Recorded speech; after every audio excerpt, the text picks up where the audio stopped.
First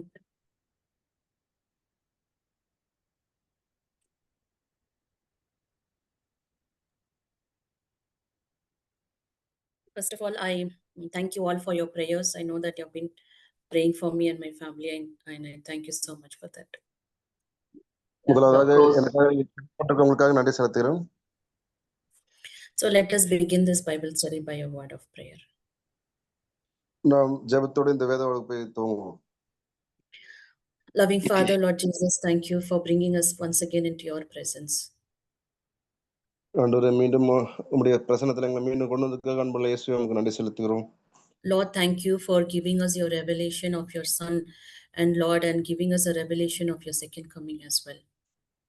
ஆண்டவரே, உம்முடைய குமாரனை குறித்தும் அவருடைய இரண்டாம் வருகை குறித்தும் நீர் கொடுத்த ஒரு வெளிப்படுத்தலுக்காக நன்றி செலுத்துகிறோம். Lord, it's only because of your second coming we have hope in this world. உம்முடைய இரண்டாம் வருகை நிமித்தமாகவே எங்களுக்கு இந்த உலகத்துல நம்பிக்கை இருக்கு ஆண்டவரே.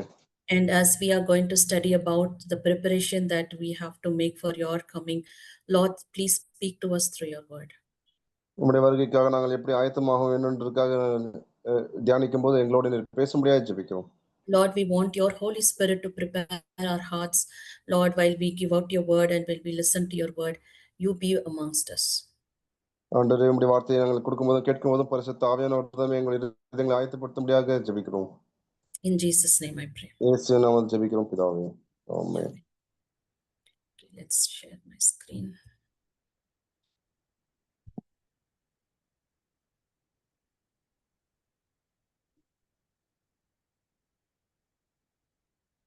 Okay, so we are studying about the second coming of Christ in our Bible study. நம்முடைய வேத வகுப்பிலே நாம் இயேசு கிறிஸ்துவின் இரண்டாம் வருகை குறித்து நாம் தியானித்துக் கொண்டிருக்கிறோம். And to give a little bit of background on what we studied last time, so we have divided this into different sections. கடந்த முறை நாம் இரண்டாம் வருகை குறித்து பார்த்த பகுதியிலே அது சில பகுதிகளாக நாம் அதை பிரித்திருக்கிறோம். So we saw a little bit of introduction of his coming and the preparation, half of preparation. அவருடைய வருகையின் முன்னுரையை பார்த்தோம். அவருடைய வருகைக்கான ஆயத்தமாவது சில பகுதியை பார்த்தோம். And next what we are going to see is today we are going to look at more about the preparation. இன்றைக்கு நாம் அவருடைய வருகைக்காக ஆயத்தமாவது குறித்து பிற்பகுதியில் பார்ப்போம். And next we are going to later we are going to look into the signs of Jesus coming and how the Lord is going to come, the judgment and the timeline. அடுத்த பகுதியாக ஆண்டவருடைய வருகைக்கான அடையாளங்கள், அவருடைய நியாய தீர்ப்புகள் எப்படி இருக்கும் என்பதை குறித்து தியானிப்போம்.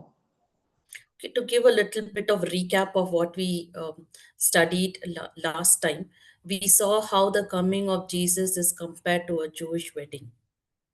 கடந்த முறை நாம் ஆண்டவருடைய வருகையின் முன்னுரையை பார்க்கும்போது எப்படியாக யூத திருமணம் எப்படியாக நடக்குமோ அதை ஒப்பிட்டு நாம் பார்த்தோம். So Jesus has come into this world, he has paid the price for us, he has given us salvation, now he has gone back to his Father, and again he's going to come back into this world to take us with him. இயேசு கிறிஸ்து இந்த உலகத்துக்குள்ள வந்து நமக்காக விலைக்கிரயத்தை செலுத்தி நமக்கு ரட்சிப்பை கொடுத்து திரும்ப பிதாவினிடத்தில் சென்றிருக்கார். மீண்டுமாக வந்து அவரோடு நம்மை சேர்த்துக் கொள்ள முடியாத வரப்போகிறார். So this is the second coming of Jesus, and as the bride is prepared for the groom's coming, the church also should be prepared for the coming of Christ. இயேசு கிறிஸ்து திரும்ப வரப்போகிறார். எப்படியாக ஒரு மணவாட்டி தன்னுடைய மணவாளனுக்காக ஆயத்தமாக காத்திருப்பாலோ அது போல சபையானது கிறிஸ்துவுக்காக ஆயத்தமாக காத்திருக்க வேண்டும். So we also saw in John 14 where Jesus himself says that if I go and prepare a place for you, I will come again and receive you unto myself, that where I am there ye may be also. யோவான் 14ஆம் அதிகாரத்திலே இயேசு கிறிஸ்து சொன்னது போல, நான் இருக்கும் இடத்துல நீங்களும் இருக்கும்படியாக நான் போய் ஒரு ஸ்தலத்தை உங்களுக்கு ஆயத்தம் பண்ணி உங்களையும் அந்த இடத்துக்கு நான் கொண்டு செல்வேன் என்று சொல்லியிருக்கிறார். And we are looking into preparation under the parables that Jesus himself spoke about. இயேசு கிறிஸ்து தாமே சொன்ன ஓமானங்கள் மூலமாக அவருக்காக நாம் ஆயத்தமாவதை குறித்து நாம் தியானித்தோம். And in the last study we learned about the wheat and the tares and the parable of the 10 virgins. கோதுமை, பதர் மற்றும் 10 கன்னிகைகள், அந்த ஓமானங்கள் மூலமாக நாம் கடந்த முறை தியானித்தோம். Today we are going to look at the other 4, and we will start with the watchful servants. அடுத்த 4 ஓமானங்களை நாம் பார்ப்போம். ஜாக்கிரதையாய் விசாரிக்கிற அந்த வேலைக்காரனை குறித்து அந்த ஓமானத்தை குறித்து பார்ப்போம். So let's read Matthew 24, 45 to 50. மத்தேயு 24, 45 லிருந்து 50 வரைக்கும் பார்ப்போம்.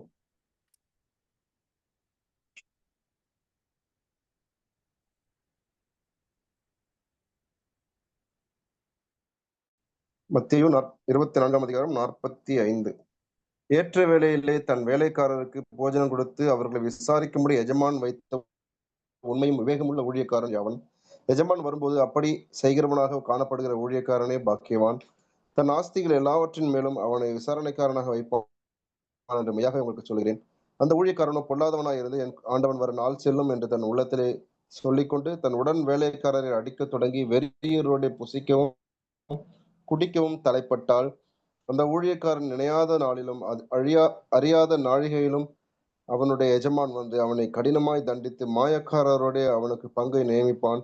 அங்கே அழுகையும் பற்கடிப்பும் உண்டாயிருக்கும். So here we see there are two servants. One is a faithful servant and another one they say he's an unfaithful servant. இங்கே 2 ஊழியக்காரர்கள், ஒருவன் உண்மையுள்ள ஊழியக்காரன், இன்னொருவன் உண்மையற்றவனாக ஊழியக்காரனாக இருக்கிறான். See, both the servants have been appointed by the master. 2 ஊழியக்காரருமே அந்த எஜமானால் நியமிக்கப்பட்டவர்கள் தான். And both the servants have been given some responsibilities while the master is away. அந்த ஊழியக்காரர் வெளியே இருக்கும்போது அவர்களுக்கான பொறுப்பும் அங்கே அவர்களுக்கு கொடுக்கப்பட்டிருந்தது. So the difference these two show is how they react when the master is not with them. எஜமான் இல்லாத போது அவர்கள் எப்படி கிரியை செய்யணும்ன்றத அந்த பொறுப்பு அவர்களுக்கு கொடுக்கப்பட்டிருந்தது. So the first thing that we note from this passage, from this parable, is that Jesus is the master and we are the stewards, and household is the people for whom Jesus died for. இங்கே இயேசு ஆண்டவர் தான் எஜமானாக இருக்கிறார், நாம் ஊழியக்காரர்களாக இருக்கோம். மக்கள் அவர்களுக்காக இயேசு ஆண்டவர் மரித்திருக்கிறார்.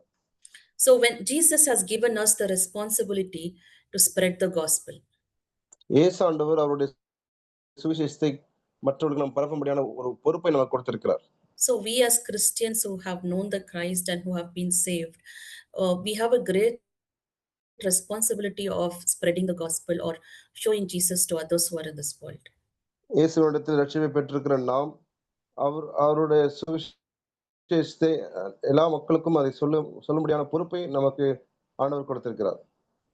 So we all start well, right? We start well, we get saved, we want to tell people about Christ, but are we continuing till Jesus gets back to us? நாம் நன்றாக ஆரம்பித்தோம், நம் மனதுமே ரட்சிக்கப்பட்டோம், ஆண்டவரை பற்றி மற்றவர்களுக்கு சொல்ல ஆரம்பித்தோம். ஆனால் இப்பொழுது நாம் தொடர்ந்து ஆண்டவரை குறித்து அவருடைய சுவிசேஷத்தை மற்றவர்களுக்கு சொல்லுகிறவர்களாக இருக்கிறோமா? Only when we are diligent in what we are doing, when we give the people what they need, what Christ has told to do, only then when Christ comes back, he can say that we are a good and faithful servant. ஆண்டவர் நமக்கு என்ன பொறுப்பை கொடுத்தாரோ அதை நாம் ஜாக்கிரதையாய் செய்யும்போது, மக்களுடைய தேவைகளை சந்திக்கும் போது, ஆண்டவர் சொன்ன சுவிசேஷத்தை சொல்லிக் கொண்டிருக்கும் போது, அந்த வேலையை செய்து கொண்டிருக்கும் போது ஆண்டவர் வந்து பார்த்து நம்மை உண்மையும் விவேகமுள்ள ஊழியக்காரன் என்று சொல்ல முடியும். The next thing that we see here is we have to represent the master well while he is absent. அந்த எஜமான் அங்கே இல்லாத நேரத்திலே அவரை நாம் பிரதிபலிக்கிறவர்களாக அந்த இடத்துல இருக்க வேண்டும். So 2 Corinthians 5:20 says we are ambassadors of Christ.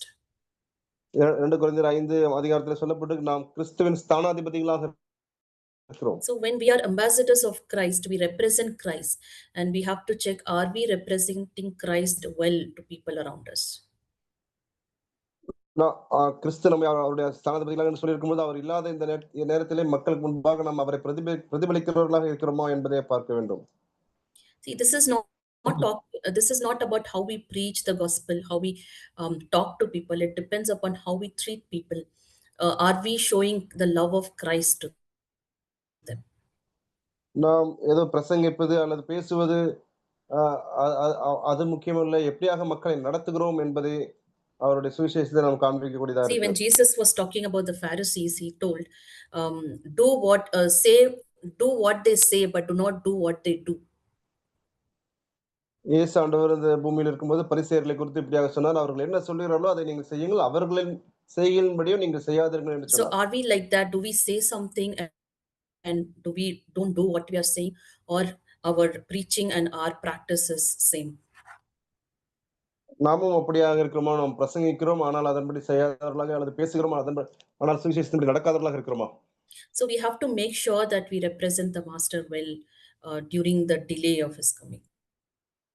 கிறிஸ்துவின் வருகை தாமதமாகிக் கொண்டிருக்கும்போது அவரை பிரதிபலிக்கிறவர்களாக நாம் இருக்க வேண்டும். And then you should not lose sight of whom you are serving, and we should not conform to the world and its pleasures. நாம் யாரை சேவிக்கிறோமோ நாம் யாரை சேவிக்கிறோமோ அவரை குறித்து நாம் அறியாமல் இருக்கக்கூடாது. இந்த உலகத்துக்கு ஒத்த வேஷம் தரிக்க கூடாது. இந்த உலகத்துக்கு ஒத்த வேஷம் நாம் தரிக்கக்கூடாது. So when you look at this unfaithful servant, we see somewhere he has lost sight of whom he was serving. So he began to drink and he began to beat his fellow servants. அந்த உண்மையற்ற ஊழியக்காரனை நாம் பார்க்கும்போது அவன் யாரை சேவிக்கிறோம் என்பதை மறந்தவனாக மற்ற விசுவாசிகளை அடிக்கிறவனாக இதன்பட்டான் என்று பார்க்கிறோம். See, Christians, you can compare Christians to a pilot, right? So whenever a pilot is on duty, you never see a pilot who is drunk or who is on drug or who's on some other health issues. You cannot fly a flight when you are when you are intoxicated. விசுவாசிகளே ஒரு விமானிக்கு ஒப்பாக நாம் பார்க்கிறோம். ஒரு விமானி அந்த டியூட்டியில இருக்கும்போது அவர் குடித்திருக்கவோ அல்லது போதை மற்ற எந்த ஒரு காரியங்களே அல்லது அவர் மயக்கம் அடையக்கூடிய நிலையிலோ அல்லது வியாதியிலோ இருந்து அவர் அந்த வேலையை செய்ய முடியாது. So what will happen when the pilot is drunk and he starts flying the flight? He's going to put all the life of the people who are in plane in danger. ஒரு விமானி அங்க குடித்து விட்டு அந்த விமானத்தை ஓட்டினால் அதுல இருக்கிற பயணிகள் எல்லாருக்கும் ஒரு அபாயத்தை உண்டாக்கக்கூடிய நிலையில இருக்கும். The same thing that happens like we as Christians, when we do not have a sight of whom we are serving, we do not know our destination, we do not know what our calling, then we will lose the lives of other people as well along with us. ஒரு கிறிஸ்தவனாக நாம் எதற்காக அழைக்கப்பட்டோம், யாரை சேவிக்கிறோம் என்பதை நாம் மறந்து போகும்போது நம்மை சுற்றியுள்ள மக்களுக்கு நாம் ஆண்டவரை குறித்து அந்த செய்தியை சொல்லாதவர்களாக அவர்களையும் அழிவுக்குள்ளாக நடத்துவர்களாக இருப்போம். Then the next point that we notice, the unfaithful servant did not expect the return of his master. அந்த உண்மையற்ற வேலைக்காரன் ஆண்டவருடைய எஜமானுடைய வருகையை எதிர்பார்க்காதவனாக இருந்தான். So probably he thought his master has left everything to himself and he's going to enjoy and he can behave however he wants. எஜமான் எல்லாத்தையும் தன்னுடைய பொறுப்புல கொடுத்திருக்கிறார், எல்லாவற்றையும் நான் அனுபவிக்கலாம் என்ற மனநிலையில இருந்தான். So we should always be conscious that the master is going to return, and whatever the master has given us, we have to give an account to him. எப்பொழுதும் நாம் கருத்துள்ளவர்களாக எஜமான் நமக்கு பொறுப்புகளை கொடுத்திருக்கிறார், எப்பொழுதும் அவர் திரும்ப வருவார் என்ற உணர்வோடு நாம் இருக்க வேண்டும். So this parable of the faithful and unfaithful servant shows us how diligent are we with what God has entrusted to us. தேவன் நமக்கு எதை பொறுப்பாக கொடுத்திருக்கிறோம் அதில் நாம் எவ்வளவு கவனம் உள்ளவர்களாக இருக்கிறோம் என்பதை குறித்து இந்த வேலைக்காரன் அந்த உமானம் இருக்கிறது. So let's move on to the next parable, that is the parable of the talents. So you can read this in Matthew 25:14-20. மத்தேயு 25ஆம் அதிகாரத்திலே அந்த தாளந்துகளை குறித்த உமானத்தை நாம் வாசிக்கலாம். Matthew 25:14-29, brother. மத்தேயு 25:14 இருந்து. அன்றையும் பரலோக ராஜ்யம் புரதேசத்துக்கு பிரயாணமாய் போகிற ஒரு மனுஷன் தன் ஊழியக்காரரை அழைத்து தன் ஆசிரியர் வசமாய் ஒப்புக் கொடுத்தது போல இருக்கிறது. அவனுடைய திறமைக்கு தக்கதாக ஒருவனிடத்தில் 5 தாளந்தும் ஒருவனிடத்தில் 2 தாளந்தும் ஒருவனிடத்தில் 1 தாளந்துமாக கொடுத்து உடனே பிரயாணப்பட்டு போனான். 5 தாளந்தை வாங்கினவன் போய் அவைகளை கொண்டு வியாபாரம் பண்ணி வேறு 5 தாளந்தை சம்பாதித்தான். அப்படி 2 தாளந்தை வாங்கினவனும் வேறு 2 தாளந்தை சம்பாதித்தான். 1 தாளந்தை வாங்கினவனும் போய் நிலத்தை தோண்டி தன் எஜமானுடைய பணத்தை புதைத்து வைத்தான். வெகு காலமான பின்பு அந்த ஊழியக்காரருடைய எஜமான் திரும்பி வந்து அவர்களிடத்தில் கணக்கு கேட்டான்.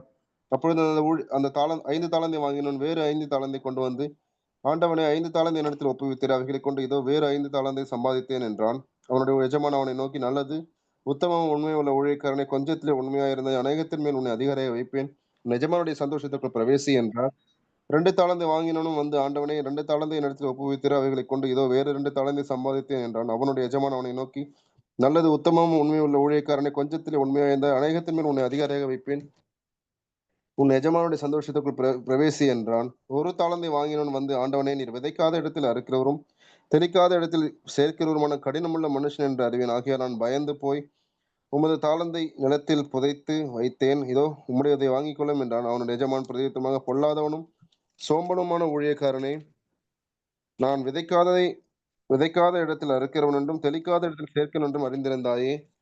அப்படியானால் நீ என் பணத்தை காசுக்காரர் வசத்தில் போட்டு வைக்க வேண்டியதா இருந்தது. அப்பொழுது நான் வந்து என்னுடையதை வட்டியோடு வாங்கிக் கொள்வேனே என்று சொல்லி அவனிடத்தில் இருக்கிற தாளந்தை எடுத்து 10 தாளந்துகளும் கொடுங்கள். உள்ளவன் எவனோ அவனுக்கு கொடுக்கப்படும், பரிபூர்ணம் அடைவான். இல்லாதவனிடத்தில் உள்ளதும் எடுத்துக் கொள்ளப்படும். பிரயோஜனமற்ற ஊழியக்காரனை உன்னை புறம்பான இருளிலே தள்ளி போடுங்கள், அங்கே அழுகையும் பற்கடிப்பும் உண்டாயிருக்கும் என்றார். Here we see that Jesus is telling a parable about the talents. இங்கே தாளந்துகளை குறித்து ஏசானவர் சொன்ன ஓமானத்தை நாம் பார்க்கிறோம். And we see that there are 3 kinds of people that the master is choosing here. 3 விதமான மனிதர்களை ஏசானவர் இங்கே தெரிந்து கொள்கிறார். So there is one person the master chooses and he gives a little more talents to him. ஒரு மனிதனுக்கு அங்கே He gives him 5 talents. ஒரு மனிதனுக்கு அங்கே அதிகமான தாளந்துகளை அவர் கொடுக்கிறதை பார்க்கிறோம். And there's another person who gets a little bit less talents. He gets only 2. இன்னொரு மனிதனுக்கு அதை விட குறைவாக 2 தாளந்தை கொடுக்கிறதை பார்க்கிறோம். And to the other man he gives 1 talent. மூன்றாவது நபருக்கு அவர் 1 தாளந்தை தான் கொடுத்தார். So it doesn't mean the master is partial here, but he's giving responsibility to each one of them as per their ability. இங்கே அந்த எஜமான் ஏதோ பாரபட்சம் உள்ளவரா என்று கருதக்கூடாது. அந்த மனிதர்களுக்கு எவ்வளவு அங்கே தகுதி இருக்கிறதோ, திறமை இருக்கிறதோ, அதுக்கு ஏற்றவாறு அவர்களுக்கு அந்த தாளந்துகள் கொடுக்கப்பட்டது. So once he has given the talents, here talents means the money that he's giving, and immediately the master goes away, and he's not giving any instructions to these people. He just gives it and goes away. இங்கே இந்த தாளந்துகள் என்று சொல்லும்போது அங்க பணம் அவர்களுக்கு கொடுக்கப்பட்டது. அவர்களுக்கு எந்த ஒரு அறிவுரையும் அவர் கொடுக்காமல் வெறும் அந்த பணத்தை அவர்களுக்கு கொடுத்துவிட்டு அவர் உடனடியாக கிளம்பி சென்றார், வெளியே சென்றார். The first 2 servants starts trading and they maximize the talents that he had given. முதல் 2 ஊழியக்காரர்கள் அவர்கள் கொடுக்கப்பட்ட பணத்தை வைத்து வியாபாரம் பண்ணி அதை பெருக்கினார்கள். But the third one was lazy, or he feared his master. He thought, okay, if I put it for business, sometimes it might be a loss and I do not want to lose my money, and he hid it. He did not do anything with his money. மூன்றாவது மனிதன் அவன் சோம்பனும் பொல்லாதனுமாக ஊழியக்காரனாக அந்த பணத்தை வைத்து வியாபாரம் பண்ணி ஒருவேளை இழப்பு ஏற்பட்டால் அந்த பணத்தை நான் திரும்ப எஜமானுக்கு கொடுக்க முடியாது என்று பயந்து அவன் அதை குறித்து எந்த வேலையும் செய்யாதவனாக இருந்தான். So what we learn from this parable is that the master owns everything and we are the stewards who manage his resources. இங்கே நாம் கற்றுக்கொள்வது இந்த எல்லா காரியங்களும் எஜமானுக்கு சொந்தமானதாக இருக்கிறது. அதை நாம் கையாண்டு அவருக்கு வேலை செய்கிறோம்.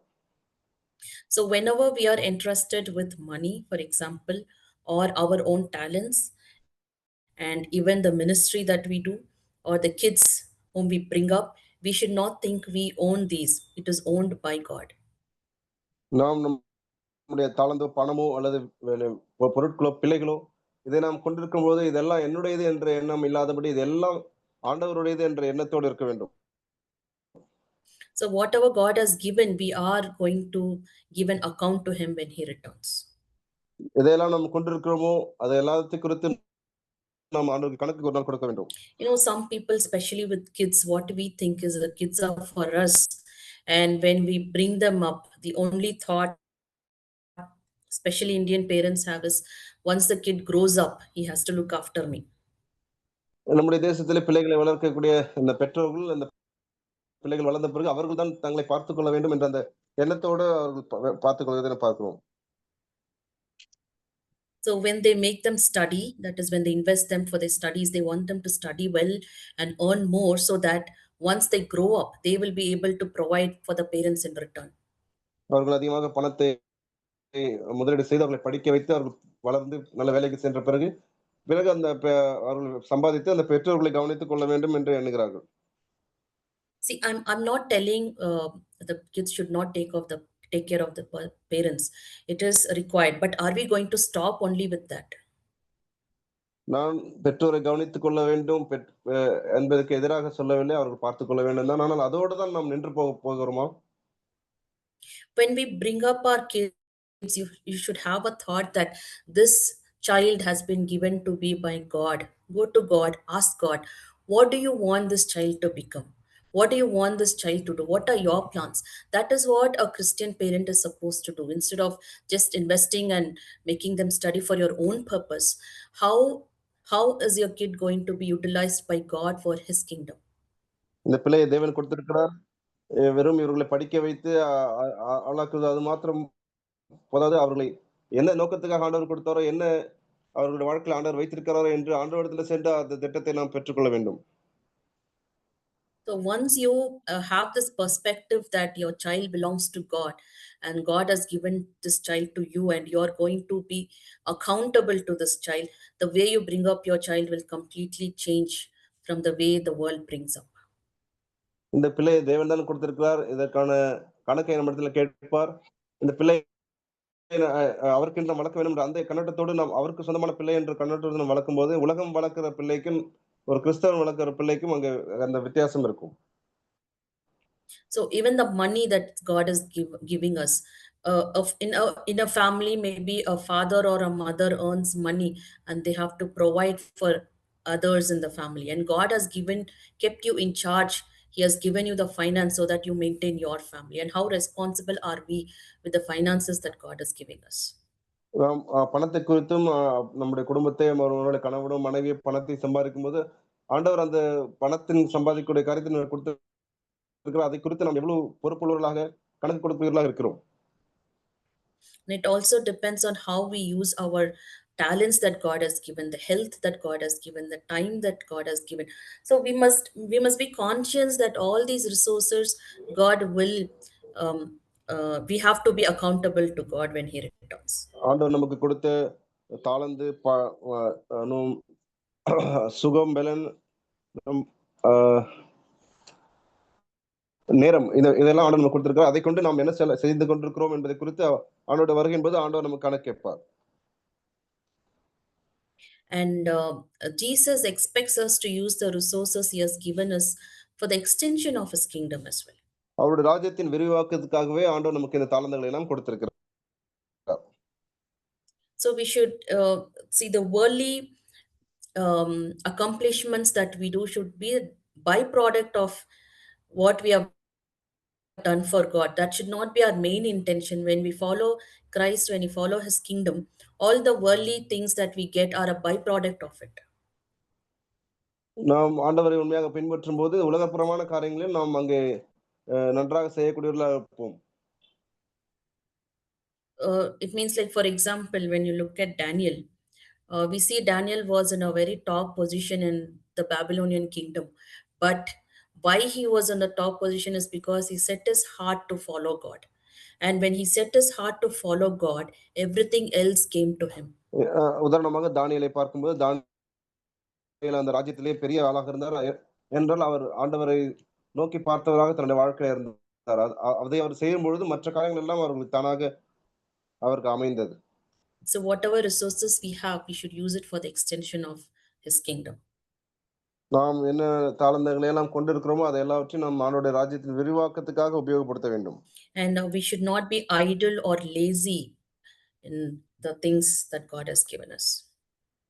ஆண்டவர் நமக்கு கொடுத்த அந்த காரியங்களிலே நாம் ஒருபோதும் சும்மா உட்கார்ந்து கொண்டோ அல்லது சோம்பேறித்தனமாகவும் இருக்கக்கூடாது. And we should have the right perception of God. For example, if you see the third servant, the perception that he had of his master was that he was very hard master. நாம் ஆண்டவர் குறித்த ஒரு நேர்மறையான எண்ணத்தை கொண்டவர்களாக இருக்க வேண்டும். அந்த மூன்றாவது ஊழியக்காரன் எப்படியாக அந்த எஜமான குறித்து ஒரு தவறான புரிதலை கொண்டிருந்தான். So we should know whom we serve and how our God is merciful, gracious, loving. At the same time, He's a God who is a judge as well. நாம் சேவிக்கிற ஆண்டவர் எவ்வளவு நல்லவர், கிருபை உள்ளவர், இரக்கமுள்ளவர், அன்புள்ளவர் என்பதையும், அதே நேரத்திலே அவர் நீதியுள்ள நியாயத்திற்கிற தேவன் என்பதையும் நாம் அறிந்திருக்க வேண்டும். Okay. So let's move to the next parable, that is parable of the net. So you can read it in Matthew 13:47 to 50. மத்தேயு 13ஆம் அதிகாரத்திலே அந்த வலை என்ற அந்த உமானத்தை நாம் பார்க்கலாம்.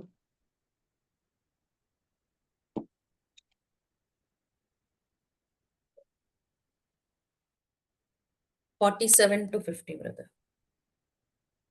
மத்தேயு 13ஆம் அதிகாரம் 47 இருந்து. அன்றியும் பரலோக ராஜ்யம் கடலிலே போடப்பட்டு சகல விதமான மீன்களையும் சேர்த்து வாரிக்கொள்ளும் வலைக்கு ஒப்பாயிருக்கிறது. அது நிறைந்த போது அதை கரையில் இழுத்து உட்கார்ந்து நல்லவைகளை கூடைகளில் சேர்த்து ஆகாதவைகளை எரிந்து போடுவார்கள். இப்படியே உலகத்தின் முடிவிலே நடக்கும். தேவதூதர்கள் புறப்பட்டு நீதிமான்களின் நடுவில் இருந்து பொல்லாதவர்களை பிரித்து அவர்களை அக்கினி சூளையிலே போடுவார்கள். அங்கே அழுகையும் பற்கடிப்பும் உண்டாயிருக்கும் என்றார். So here we see that in the net there were all kinds of fish. இங்கே இந்த வலையிலே விதவிதமான மீன்கள் சிக்கிறது. So it shows that Jesus died for every kind of people in this world. இந்த உலகத்தில் எல்லா விதமான மக்களுக்காகவும் இயேசுவானவர் மரித்திருக்கிறார் என்பதே இது காட்டுகிறது. So when the gospel is spread out, or when Jesus died and when the gospel is being preached to everyone, it is preached to each and every person irrespective of whatever nationality or whatever race or whichever kind of people they are. இயேசுவானவர் மரித்து உயிர்த்தெழுந்த பின்பு அவருடைய அந்த சுவிசேஷமானது எல்லா மக்களுக்கும் எல்லா விதமான தேச மக்களுக்கும் இன மக்களுக்கும் எல்லா விதமான மக்களுக்கும் அந்த சுவிசேஷம் சொல்லப்பட்டிருக்கிறது. So the good ones accepted Jesus, but the bad ones rejected him. நல்லவைகள் அவர்கள் ஆண்டவரை அவர் கொடுக்கப்பட்ட சத்தியத்தை ஏற்றுக்கொண்டவர்கள் கெட்டு போனவைகளானது அவர் சொன்னவைகளை ஏற்றுக்கொள்ளாதவர்கள். So it's not our job to distinguish. God will sort it out. It's not our job to tell who is right or who is wrong. At the end of the day or end of the time, God will decide who is evil or who is good. யார் நல்லவர்கள் யார் கெட்டவர்கள் என்பதை பிரித்து பார்ப்பது நம்முடைய வேலை இல்லை, அது ஆண்டவருடைய வேலை. அவருடைய நியாயத்தீர்ப்பு நாளிலே அந்த வேலையை அவர் செய்வார். So as long as we are in this world, let us not distinguish between people stating he's a sinner or he's a saint. Instead of that, our job is just to spread the gospel, and God will take care of who is the righteous and who is the wicked. நாம் இந்த பூமியில் இருக்கக்கூடிய நாட்களில் யார் ஒருவரும் இவர் பாவி அல்லது இவர் பரிசுத்தவான் என்ற வேலையை நாம் செய்யாமல் அது பிரித்து பார்க்காமல் ஆண்டவர் அதை பார்த்துக் கொள்வார். அவருடைய நியாயத்தீர்ப்பில் அவர் அவர்களை வகையறுப்பார் என்பதை குறித்து நாம் அறிந்திருக்க வேண்டும். We should be very conscious or cautious about how we treat people. நம் மற்றவர்கள் எப்படி நடத்துகிறோம் என்பதை குறித்து மிக கருத்தா இருக்க வேண்டும். Okay, so let's move on to the next one. This is entertaining strangers. You find that in Matthew 25:31 to 46. மத்தேயு 25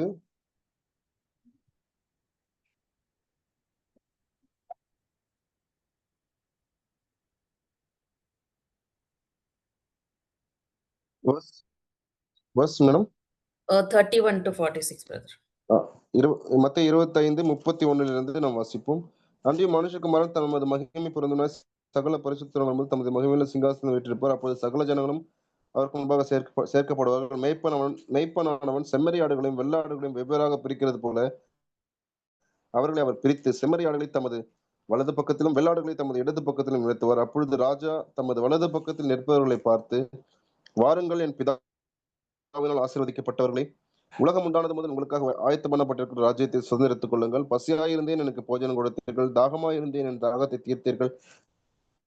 அந்நியனாயிருந்தேன், என்னை சேர்த்துக் கொண்டீர்கள். வஸ்திரம் இல்லாதிருந்தேன், எனக்கு வஸ்திரம் கொடுத்தீர்கள். வியாதியாயிருந்தேன், என்னை விசாரிக்க வந்தீர்கள்.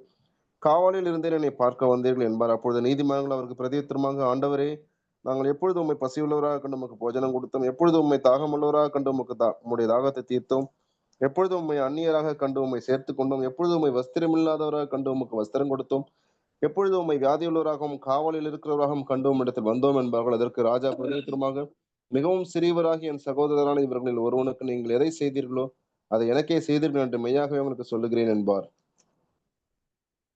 Okay. So here we see that Jesus is talking about how நம்மை அறியாத மக்களை நாம் எப்படி நடத்துகிறோம் என்பதை குறித்து ஆண்டவன் பேசுகிறார். So it basically means if you say I love God, and it says in First John 4:20, if you say I love God and hates his brother, he's a liar. For he who does not love his brother whom he has seen cannot love God whom he has not seen. 1 யோவானிலே நாம் பார்க்கிறோம், நான் தேவனை நேசிக்கிறேன் என்று சொல்லியும் தன் சகோதரனை பகைத்தால் அவன் பொய்யனா இருக்கிறான். தான் காண்கிற சகோதரனை அன்பு கூற முடியாது, காணாத தேவனை எப்படி அன்பு கூற முடியும் என்று யோவான் சொல்கிறார். So this parable speaks about how we treat strangers and how we treat the people of God as well. நாம் அந்நியர்களை, நமக்கு தெரியாதவர்களை நாம் எப்படி நடத்துகிறோம், தேவனுடைய பிள்ளைகளை நாம் எப்படி நடத்துகிறோம் என்பதை குறித்து நாம் இங்கே பார்க்கிறோம்.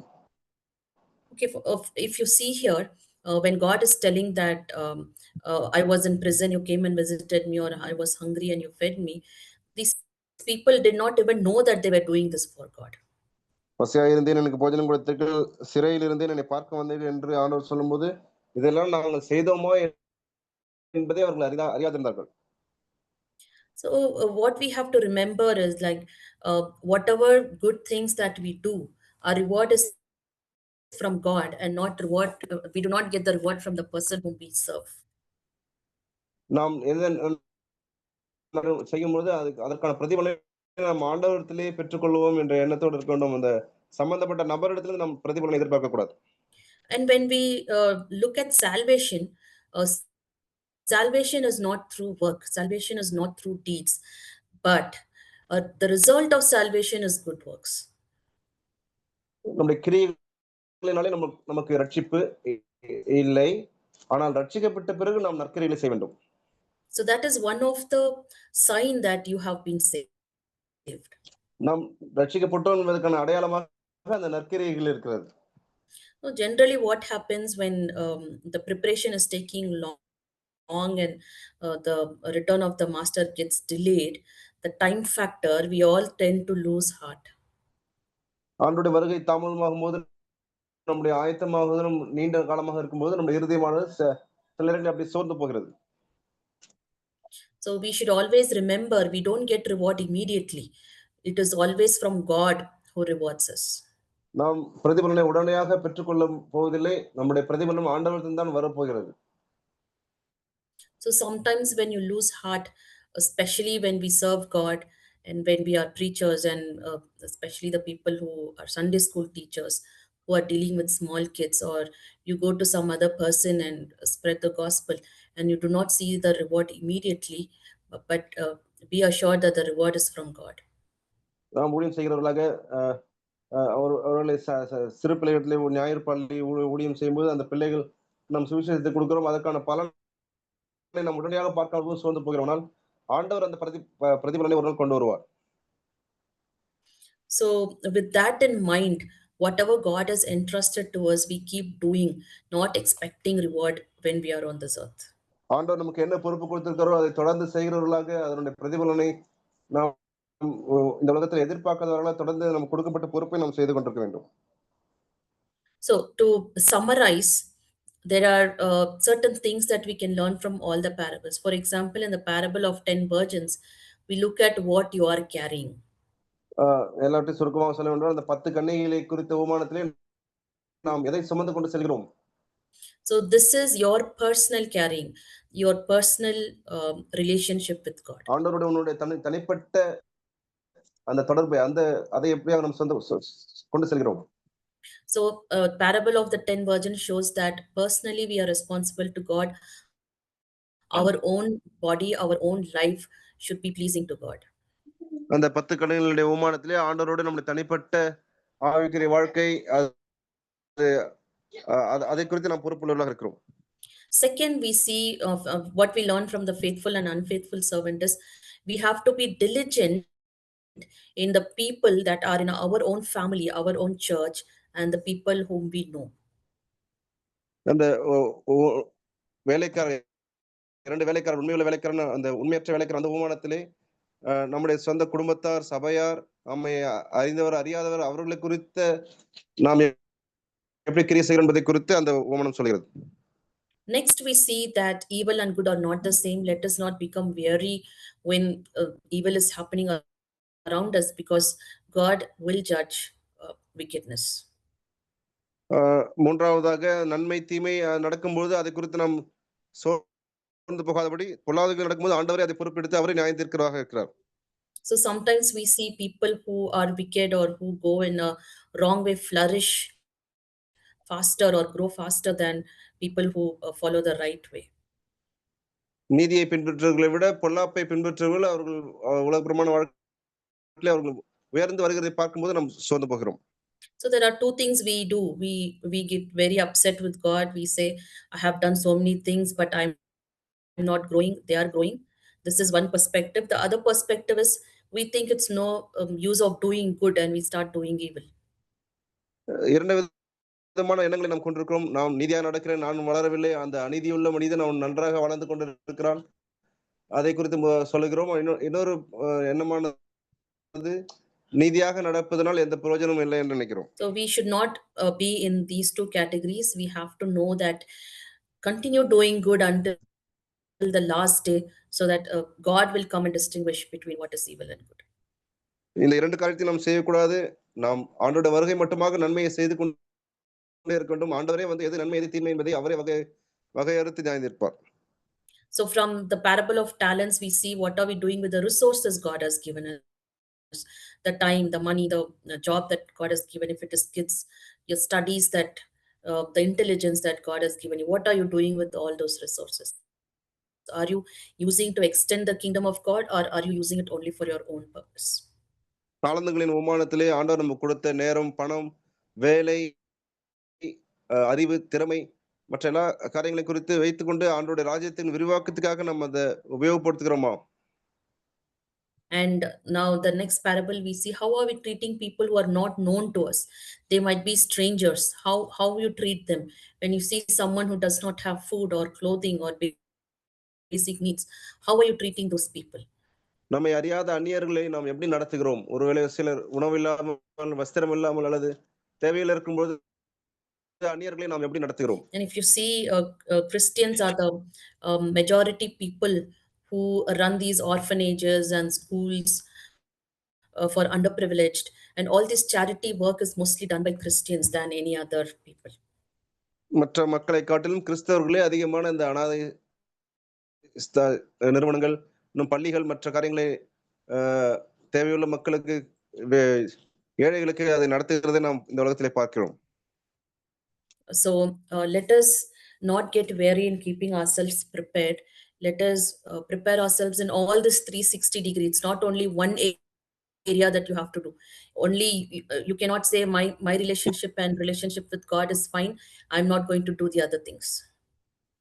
ஆண்டவருடைய வருகைக்கு ஆயத்தமாக இருக்கும்போது ஏதோ ஒரு பகுதியில மாத்திரம் நாம் சிறந்தவர்களாக ஆண்டோட இருக்கிற ஐக்கியத்தில் மாத்திரம் நாம் நன்றாக இருந்து கொண்டு மற்ற காரியங்களை நான் செய்ய மாட்டேன் என்று ஒதுக்க முடியாது.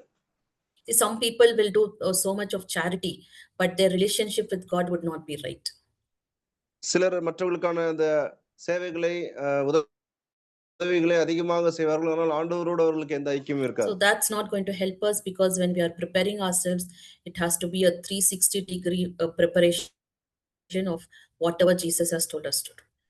நாம் ஆண்டோட வருகை ஆயத்தமாவது, ஆண்டவர் சொன்ன வண்ணமாக எல்லா காரியங்களையும் நாம் அவருக்கு ஆயத்தமாக இருக்க வேண்டும். எல்லா பகுதிகளிலும் நாம் ஆயத்தமுள்ளவர்களாக இருக்க வேண்டும். So this is for this session. Next session we will see what are the signs of the second coming of Christ. இது முதல் பகுதியாக இருக்கிறது. அடுத்த பகுதியானது அவருடைய வருகைக்கான அடையாளங்கள். So we'll see that in the next one, and let us pray. அதை நாம் அடுத்த செஷன்ல பார்க்கலாம். நாம் இப்பொழுது ஜெபிப்போம். Father, thank you, Lord, for giving us your word and for giving us a direction how we have to be prepared. ஆண்டவரே நீர் கொடுத்த வார்த்தைக்காக நன்றி செலுத்துகிறோம். நாங்கள் எந்த திசையிலே உமக்கென்று ஆயத்தமாக வேண்டும் என்று கொடுத்த வார்த்தைக்காக நன்றி செலுத்துகிறோம். Lord, while we are waiting for your coming, you also said that you have left your Holy Spirit with us to guide us in all truth. ஆண்டவரே இப்படி வாழ்க்கைக்கு நாங்கள் ஆயத்தமாக இருக்கும்போது நீர் சொன்ன வண்ணமாக உங்களுடைய பரிசுத்தாவியை எங்களை வழிநடத்தும்படியாக நீர் விட்டு சென்றிருக்கிறீர். Lord, by our own strength, we cannot do these things. எங்களுடைய சொந்த பலத்தால எல்லாவற்றையும் நாங்கள் செய்ய முடியாது ஆண்டவரே. We need your presence. We need your grace and mercy for us to continue throughout this life and be faithful till the day that you come or till we meet you in the sky. நாங்கள் உம்மை சந்திக்கும் வரை அல்லது நீர் உம்முடைய வருகை வரும் வரை ஆண்டவரே நாங்கள் தொடர்ந்து ஆயத்தமாக இருக்க உம்முடைய கிருபை, உம்முடைய இரக்கம், உம்முடைய பலன் எங்களுக்கு வேண்டும் ஆண்டவரே. Lord, search my own heart and tell me where I am failing in this. ஆண்டவரே இந்த காரியங்களிலே நான் எங்கே தோற்று போகிறேன் என்பதை ஆராய்ந்து எனக்கு சொல்லும். Lord, there is so much of preparation of my heart that I have to do. Lord, there is so much of Lord thing that I have to change in the way that I treat people. Lord, please help me. நான் சரி செய்ய வேண்டிய காரியங்கள் ஏராளமாக இருக்கிறது. இன்னும் மற்றவர்களை நான் நடத்துகிற விதத்திலே நான் மாற இன்னும் அதிகமான காரியங்கள் இருக்குது. அதை செய்ய எனக்கு உதவி செய்யும். Lord, and the salvation that you have given us, Lord, how diligent are we in giving it out to people? ஆண்டவரே நீர் எங்களுக்கு கொடுத்த ரட்சிப்பை மற்றவங்களுக்கு நாங்கள் கொடுக்க எவ்வளவு கருத்துள்ளவர்களாக இருக்கிறோம். Lord, please help us. Lord, let us not fail in this. Let us not at your coming stand empty-handed, Lord. ஆண்டவரே இந்த காரியத்தில் நாங்கள் ஜாக்கிரதையாக இருக்க உதவி செய்யும். வருகையில நாங்கள் வெறுங்கையாக நிற்க வேண்டாம். Lord, and when you arrive, Lord, you should tell of us that you are a good and faithful servant. You have been faithful in many things. Enter into the joy of your Lord. ஆண்டவரே நீர் வரும்பொழுது எங்களை பார்த்து உண்மையும் உத்தமுள்ள ஊழியக்காரன் என்று சொல்லி உம்முடைய சந்தோஷத்தில் பிரவேசி என சொல்லக்கூடிய அளவுக்கு நாங்கள் இருக்க உதவி செய்யும். Please speak to us and speak to all these people who are hearing your word. உம்முடைய வார்த்தையை கேட்டுக்கொண்டிருக்க எல்லாரோடும் என்னோட நீ தொடர்ந்து பேசும். In Jesus' name we pray. இயேசுவின் மூலம் ஜெபிக்கிறோம் பிதாவே. ஆமென். Amen.